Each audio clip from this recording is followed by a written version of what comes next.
Pekcik dostlarımız so'rab ketdinglar, belak kebab pishirganda yaxshi chiqaramidi? Belak kebabning g'ayri zay purq chiqib oldi, xaridorlar yoqdimi deb. Bugun o'lchamli holatda belak kebab belli qilishni o'rganib chiqamiz. Mazmunini to'liq ko'rib bugun bilan. Oldi bilan 15 kilogramm belakni pokiz yuvib, aqlab tayyorlab olgandan keyin filmda ko'rsatilgan bo'yicha pichoq urib tayyorlab olamiz. Yana bir qatim pokiz chaqab suyini saqitib o'tgandan keyin bunga so'ng piyoz, boshpay qatorliqlarni solamiz. Bir tal yurakni alt raqamdan yo'llab 30 bagsini bosib saqlab oling, qo'shmaganlar qo'shib oling.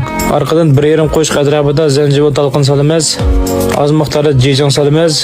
Az miqdorda tuz solamiz. Har kuni yangi bo'lgan mazmunlar yo'llandi. Cho'qim qo'shib oling, qo'llash ustini yurak berib qo'shnaringiz unutib qolmang.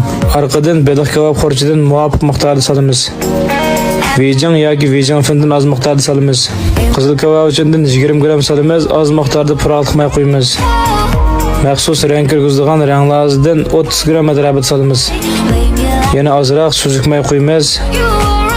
Arkadan chanab tayyorlab olgan samsoqdan 50 gram samsoq solamiz. Materiallarimiz sep bo'ldik. Endi qo'limizga paleni kiyib, ravurs aralashtiramiz. Silab olgan dori-darmon va materiallarni beliqning qatqadigacha yeyishtiramiz. Taxminan 5 minutdan 10 minutgacha aralashtiramiz. Arkadan og'zini yem etib 1 soat atrofida tamlantirib olamiz. 1 soat vaqt o'tgandan keyin beliqni o'zining joyida zixig'a yoki beliqning chosiga o'rlashtirib olgandan keyin pishib saqlab bo'ladi.